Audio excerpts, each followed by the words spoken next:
Welcome. I'm Denise Cumming with the University Hospitals Kingston Foundation. We're the fundraising arm of Hotel Dieu Hospital, Kingston General Hospital, and Providence Care. And I bet if you attend our events very often, you could probably say that with me next time. I'm just delighted to welcome all of you here for the session of the Women's Giving Circle, at which we meet those who are going to receive the funds that all of you have donated. And what a wonderful, happy coincidence that our recipients this round happen to all be women. So I was really pleased when I saw that. I'm delighted to have all of you here. Dr. Roger Deeley is, of course, with us today. He is our Vice President of Research at Kingston General Hospital and in a research leadership role with the Faculty of Health Sciences at Queen's University. Dr. Deeley has brought with him today the annual report, I guess it's the 3-year report, for the Kingston General Hospital Research Institute, and we have enough copies for all of you, and they are located at the table just as you're exiting the room, and I would invite you to take one with you as you leave today. My name is Jillian Little, and I'm the current chair of the Women's Giving Circle. And before we get started, I would like to introduce members of our executive, and if they would maybe just stand and give a little wave. Our honorary chair is Shirley Abramsky.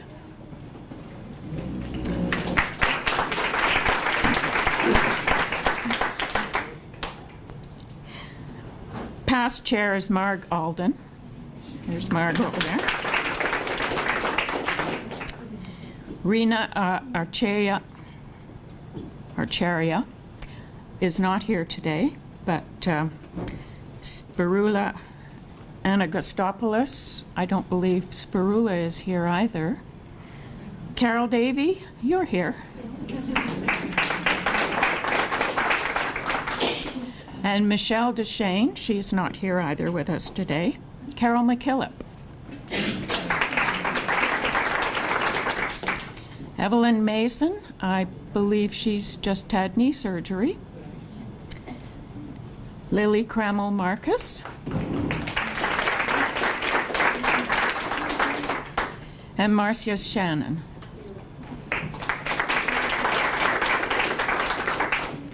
Both Spirula and Michelle have both served their terms on our executive, and I wish they were here so that we could thank them for their input and actually they're lovely mates in our group. And Michelle, I believe, has done a lot of work on our new brochure, which is on your table. And as we have some new guests here today, and for their information, we're a group of women of diverse backgrounds and interests who know that together we're able to do more than individuals. Our goal is to build a sustainable fund to support patient-focused medical research in our 3 hospitals. I might point out that your membership, 100% of your membership money goes to our research recipients.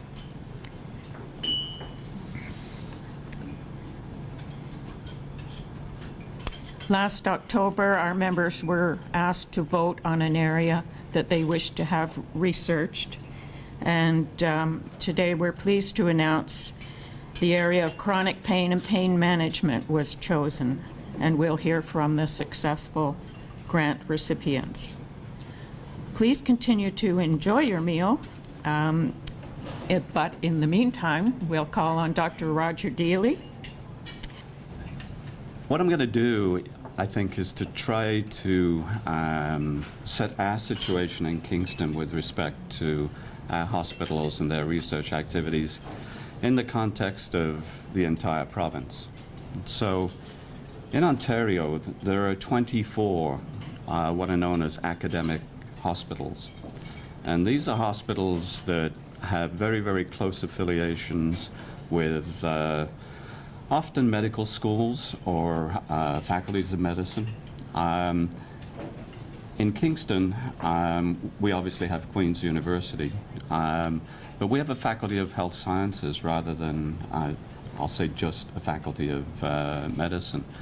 So within that Faculty of Health Sciences, we had 3 professional schools: the School of Medicine, the School of Nursing, and the School of Rehabilitation Therapy. And previous awardees have, I think, come exclusively from the School of Medicine.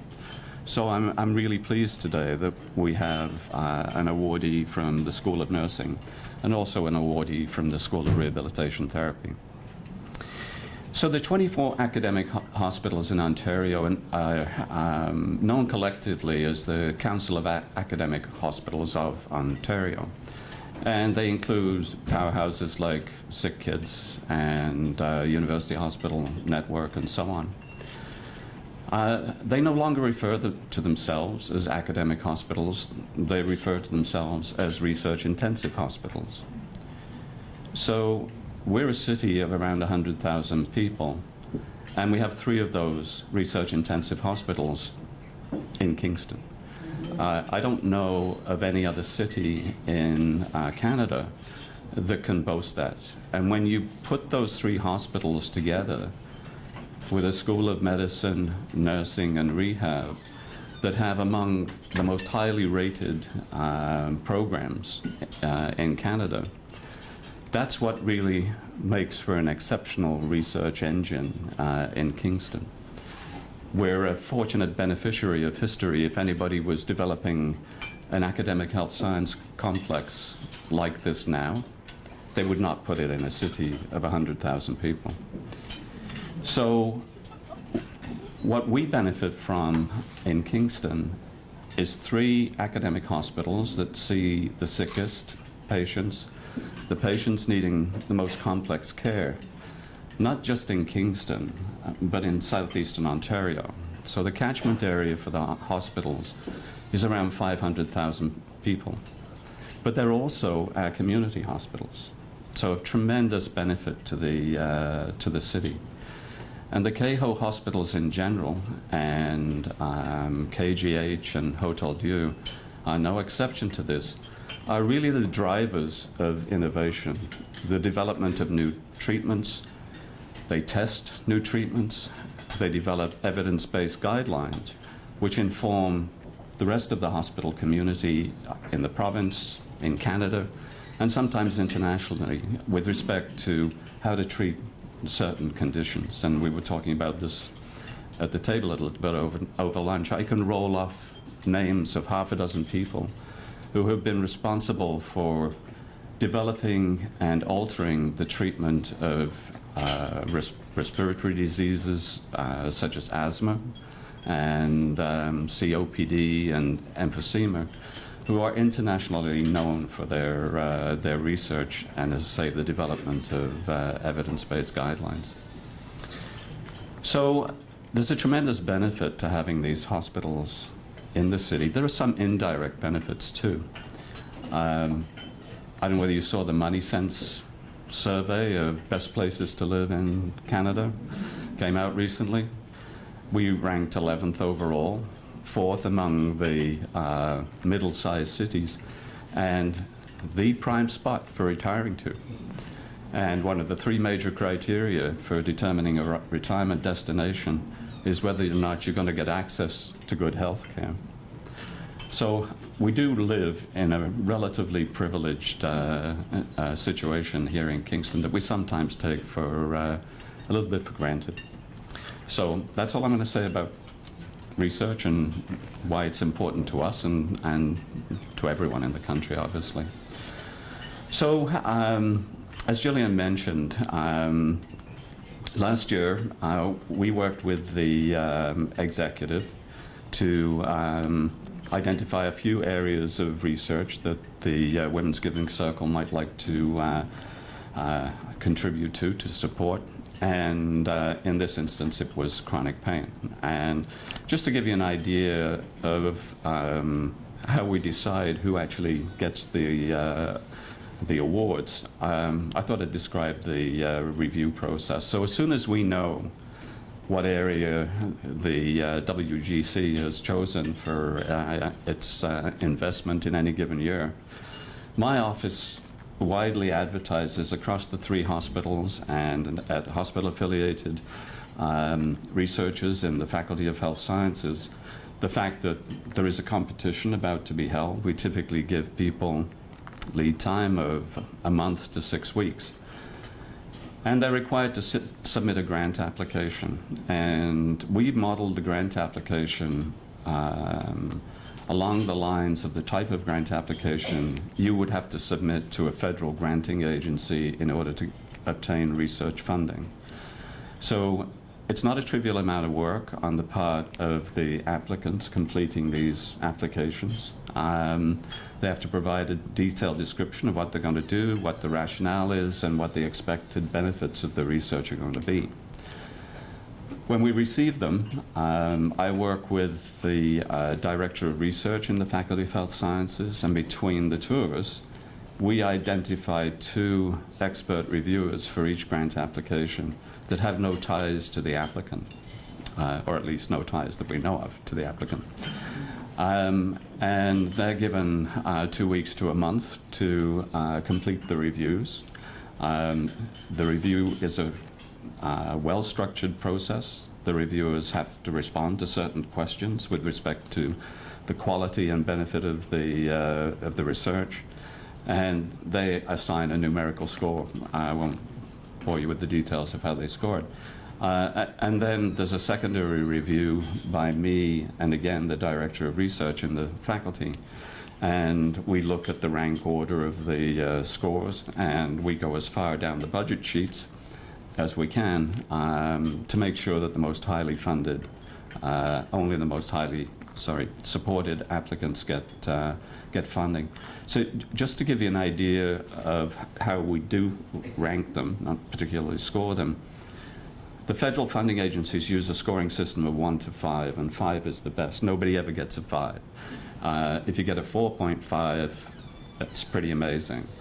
If you score a 3.5, you are eligible for funding.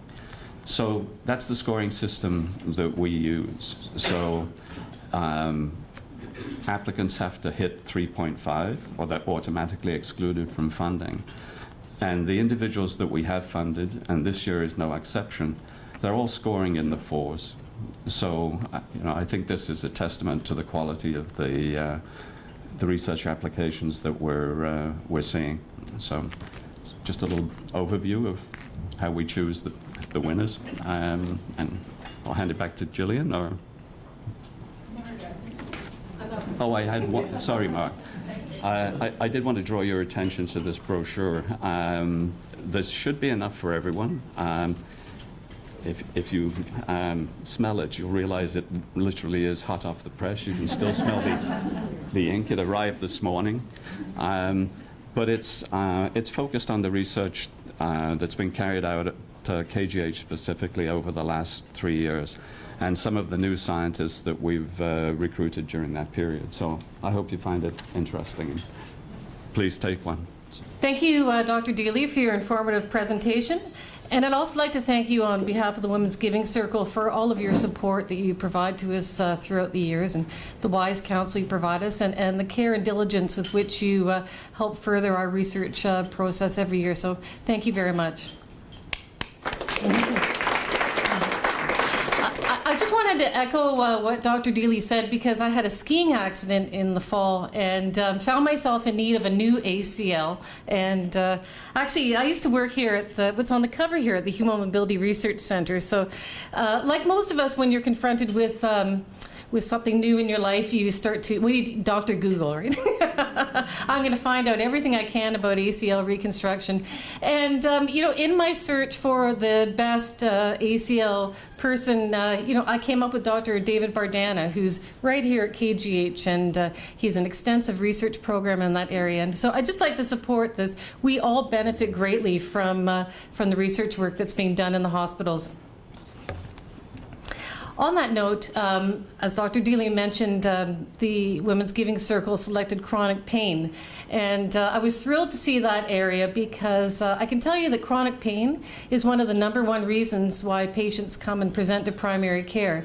And the options that are available to the doctors and their patients are really quite limited. So I was thrilled that this area was selected, and it's now my pleasure to introduce to you the first recipients. And they are Dr. Mary Ann McColl and Dr. Christine Knott. Now, unfortunately, Dr. McColl had a family emergency, so she couldn't join us today, but I'd just like to introduce to you her bio. Mary Ann McColl teaches in the School of Rehabilitation Therapy and Public Health Sciences at Queen's. She is also an Associate Director of the Centre for Health Services and Policy Research, an academic lead for the Canadian Disability Policy Alliance, an association of academic, community, and policy partners committed to understanding and enhancing disability policy in Canada. That bio only briefly describes Dr. McColl's influence in our community. She's a passionate advocate for access to health services for people with disabilities, and she's touched many of us. Actually, I'm sitting beside Beth Tenhove, who did her master's under Dr. McColl, so we were speaking about her at the table, and again, we're pleased that she's one of the recipients. And joining us today to give the presentation is Dr. Christine Knott, who is a postdoctoral research fellow at the Centre for Health Services and Policy Research at Queen's University. She is a PhD in Rehabilitation Science and a Master's of Science in Epidemiology and Community Health. Christine has over 25 years' experience in program development and evaluation in geriatrics, including 10 years as the Director of Program Evaluation Research for an Ontario Regional Geriatric Program and lead consultant for the Southeast CCAC palliative and end-of-life projects. We had a very lively conversation over the lunch hour, and I know we're in good hands with Christine at the helm. So please join me in welcoming Christine today. Thanks very much, Margaret, and thank you very much excuse me, for the invitation to present. And certainly I bring regrets from Mary Ann, who had a very serious family emergency that occurred through the night. So she was very much looking forward to presenting and being here. And hopefully when we're through our research project, we might receive an invitation to return and present the results from our research, and Mary Ann would be available. So all that to say that 10 minutes before arriving here, I learned I had to give the presentation, so you'll have to bear with me in terms of stuttering and stammering, because it's different when you create your own presentation and can deliver it. So I'm presenting her slides. So our topic area is wait times for home care rehabilitation. And when we say home care rehabilitation, many of us know this as our publicly funded home care. So we're very familiar with community care access centers, and when people leave hospital, or if they're visiting their family physician and need supports at home, then oftentimes you hear about an occupational therapist or a physiotherapist or a nurse coming into the home, or it might be personal support workers coming in to help with bathing and that sort of thing. You've already been introduced, so we can skip that. So this is a topic that certainly was not just a PhD dissertation for me. It was something that of personal interest. I care for my 85-year-old mother at home, at my home, so she's had to leave her community of 81 years and come here to live with me, and we're certainly dependent on home care services. It's also a topic very near and dear to Mary Ann's heart, having also cared for her parents at a very frail and palliative stage of life. So we know that in Ontario, that 58% of home care clients are elderly, majority are women living alone. And we also know that the majority of people that receive home care are coming out of hospitals. So it's about 57% that will receive home care after a hospital discharge. In Ontario, 78% of home care clients who would benefit, so when they do quality indicators across the province, they ask a question, who would benefit from home care, or from home-based care, home-based rehab? They know that 78% would. And in this statistic in 2010, when we did our first look at the data, southeastern Ontario had the highest percentage of identified home care clients who would benefit from rehab but weren't receiving it. So overall, we know that about 2% of home care clients will receive some form of OT, PT, speech, rehab. We also know from the literature that 25% of home care clients will return to emergency departments within 1 month of being discharged from hospital, and 14% will return and be admitted into hospital. The literature also tells us, in a broad sense, that if folks are given some form of rehab at home, that they're 32% less likely to return to hospital. So we looked at local data. So we looked at hospital discharges for seniors, discharged from KGH, inpatient and emerge, and from Hotel Dieu, emerge department for the fiscal year of 09 and 10. And our sample size was about 1,029 to be exact. And what we found was that 44% of elderly home care patients received rehab after they left hospital. So the majority aren't receiving any kind of occupational or physiotherapy. They tended to be older adults, so as you aged 1 year of age increase, you were more likely to get rehab. So the group tended to be around over 70 years of age. They tended to be females. And they were longer stay clients. And in home care, they divide clients as short stay clients, less than 60 days, and longer stay clients as anyone that stays more than 60 days. And they had, majority of them had problems with activities of daily living, which we refer to as ADL. So that refers to difficulties with toileting and bathing, mobility, eating. We found that rehabilitation was successful in keeping participants away from the ER 4 days longer and out of hospital 27 days longer than those who had no home-based rehab, which refers back then, if we think about the literature, it is showing that there is some mitigating impact of rehab. But the wait times for home care rehab were on average about 1 month, and we found that those who waited for occupational therapy were waiting on average over about 6 weeks. When we looked at the data of this cohort, we also found that the people that were waiting the longest for occupational therapy were also the group that was presenting sooner back to the emerge department. So the folks that waited for 6 weeks were returning within 1 month to the emergency department. So that sort of tweaked us in terms of what is there something about the wait times that needs to be looked at in more depth.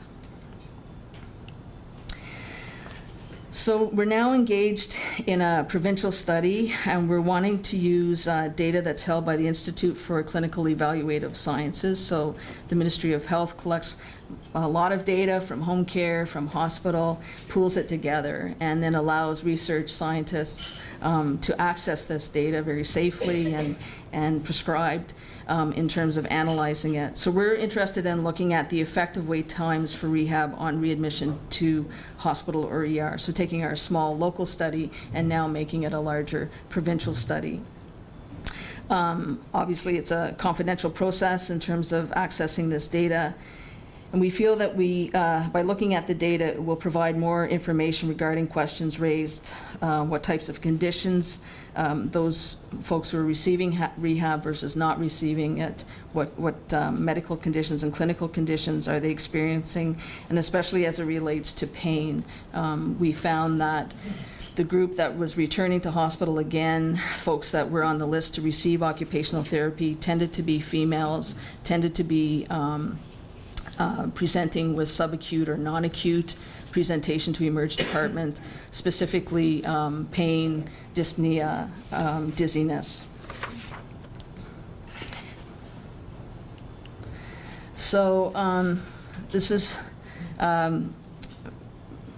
again, we're very grateful for this funding, and we feel that it will permit us to look at the provincial data on home care and look at its impact on hospital and emergency room utilization. And obviously we want to look at the patterns of home care referral. We want to look at the profiles of, again, who gets home-based rehab and who doesn't get it, look at the risk factors for rehospitalization, time to rehospitalization, which is critical, and then the reasons for rehospitalization. Thank you. It also means that there'll be greater need, I think, for the very services that Christine pointed out that are associated with home care rehab and the need and the research that's being done in that area. So I want to thank you on behalf of everyone, Dr. Knott, for the very, very informative presentation, and I guess the reassurance that a great deal of work is being done in this area. Thank you. And now, it's also my pleasure to introduce to you Rosemary Wilson, with whom I was able to enjoy a wonderful lunch. I'm also going to read her resume because they're impressive and they're long. Rosemary is an RN who has a PhD in nursing. She's an associate professor in the School of Nursing and the Department of Anesthesiology and Perioperative Medicine at Queen's. She's a nurse practitioner, sounds pretty good, in acute and chronic pain management at Kingston General Hospital and Hotel Dieu Hospital.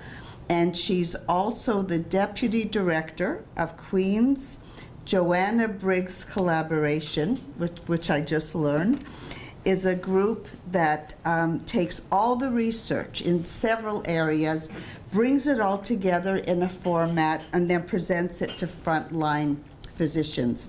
Again, as Dr. Deeley said earlier, we are very fortunate to have the caliber of people like Dr. Wilson and Dr. Knott in our midst, and I'm pleased to present to you Dr. Wilson.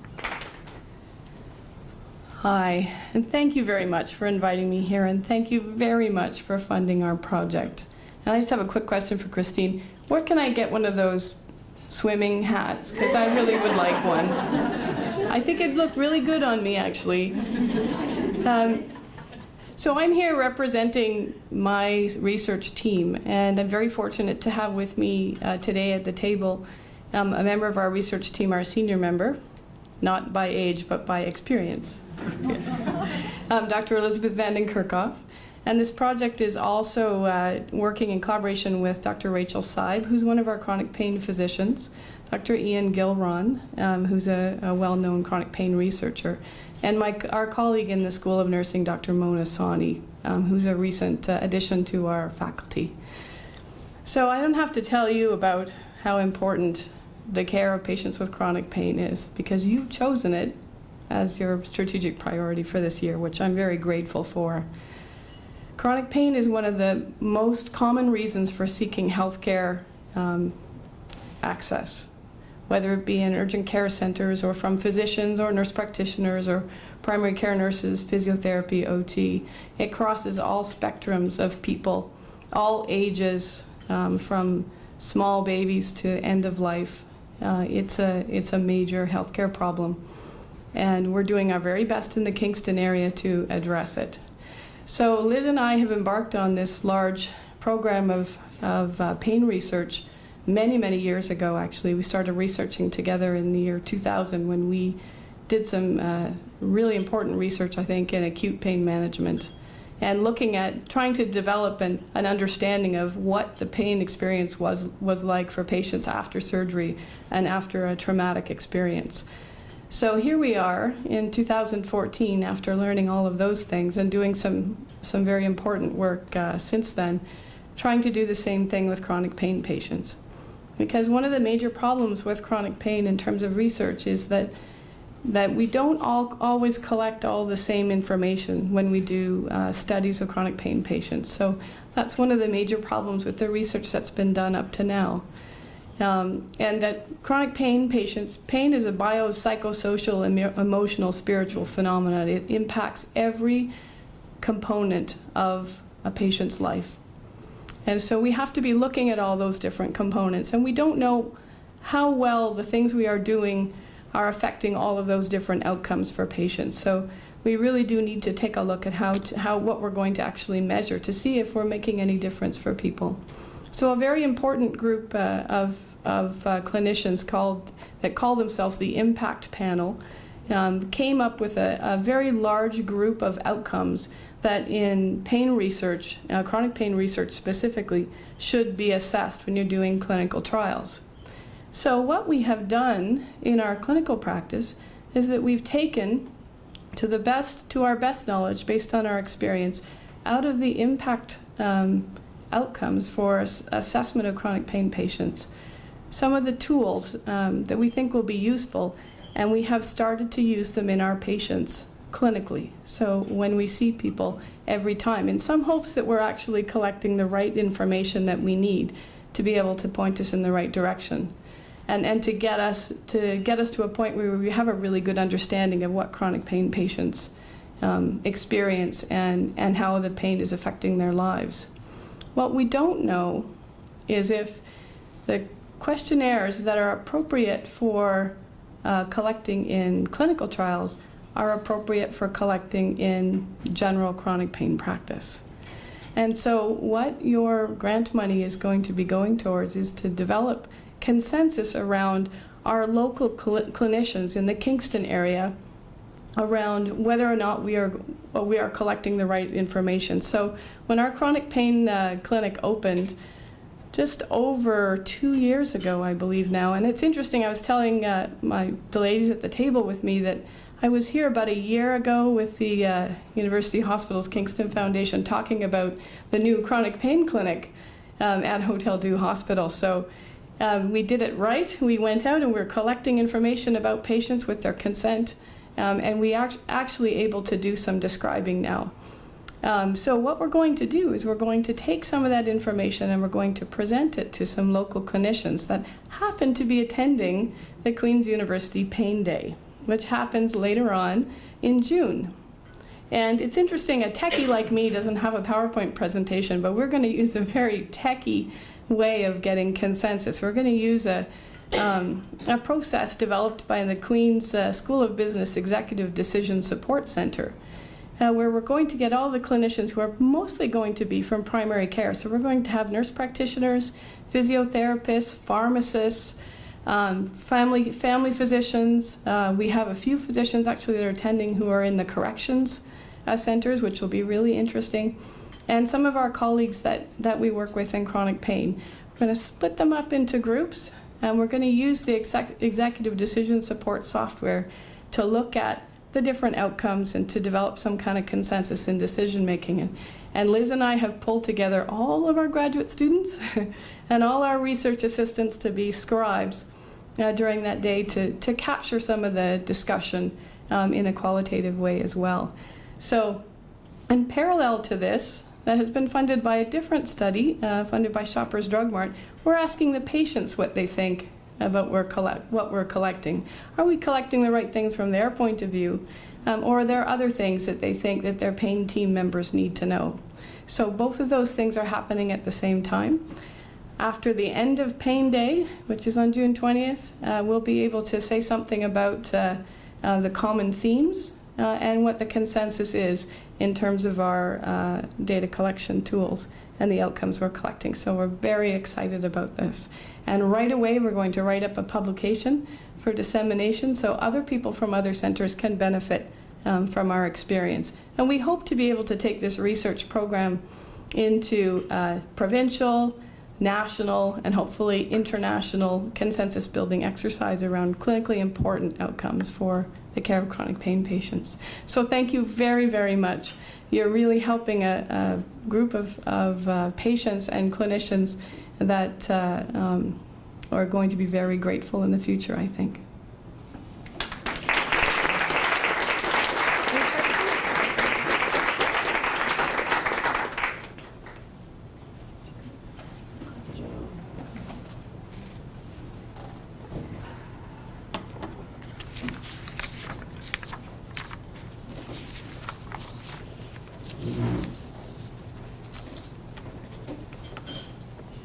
I'm just gathering my wits about me here. I have to come clean. I actually am a chronic pain person. So I will be particularly interested, along with everyone else here, to, I think, have you both back, and in particular hear about your research findings that we are funding. And I think probably there are lots of others in the room too who have some aspects of chronic pain. 1 in 10. Familiarity, yes. I would like to get Rosemary up for check presentation, please.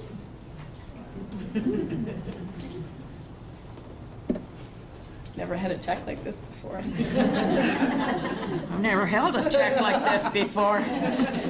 So, Rosemary, congratulations.